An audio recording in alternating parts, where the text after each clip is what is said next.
अस्सलामु अलैकुम वरहमतुल्लाहि वबरकातुहू नहमदुहु व नुसल्ली अला रसूलिहिल करीम अम्मा बाद। मुअज़्ज़ज़ सामीन किराम, आज की वीडियो का थंबनेल और वीडियो बहुत मेहनत से बनाई गई है, इसलिए आप सबसे गुजारिश है कि आप इस वीडियो को आखिर तक देखें। और इस वीडियो में और थंबनेल में जो कुछ बयान किया गया है वो एक ऐसा मसला है जो लोगों को बहुत ज़्यादा पेश आता है।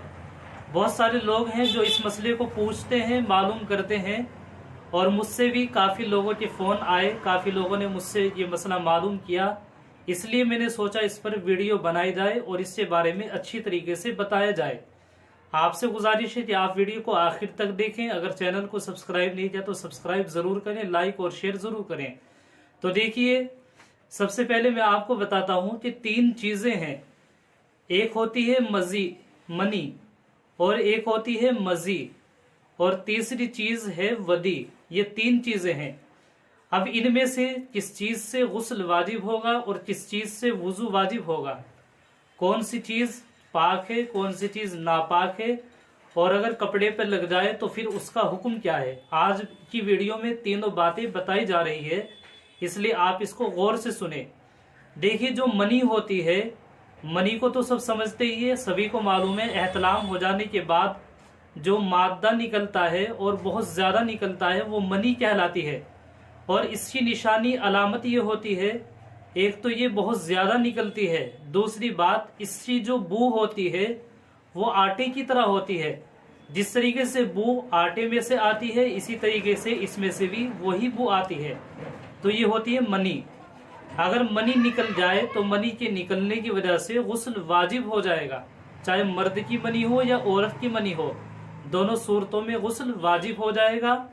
और अगर ये मनी कपड़े पर लग जाए तो अगर वो एक ही जगह पर लगी है तो उस कपड़े को धो करके 3 मरतबा पाक करके पहना जा सकता है। लेकिन अगर वो मनी या उससे थोड़े थोड़े कतरे पायजामे पर या लुंगी पर या पैंट पर बहुत सारी जगह लग गए हैं थोड़े थोड़े करके, तो फिर उस सूरत में शक की बिना पर उसको उतार के कपड़े बदले जाएंगे। दूसरी चीज होती है मजी। अब मजी क्या चीज है और इसका हुक्म क्या है। सबसे पहले तो आप ये जान लीजिए, मनी की वजह से गुस्ल वाजिब होता है, जैसा कि मैंने भी आपको बताया। दूसरी चीज होती है मजी। मजी जो होती है ये शहवत की वजह से निकलती है। जब शहवत आती है तो शहवत की वजह से मजी के कतरे निकलते हैं, और मजी मनी के मुकाबले में कम होती है। ये 1 कतरा या 2 कतरे या 3 कतरे इस शक्ल में निकलती है, और इससे अंदर भी चिपकाहट होता है, चिपचिपापन होता है, लेकिन ये ज्यादा नहीं निकलती।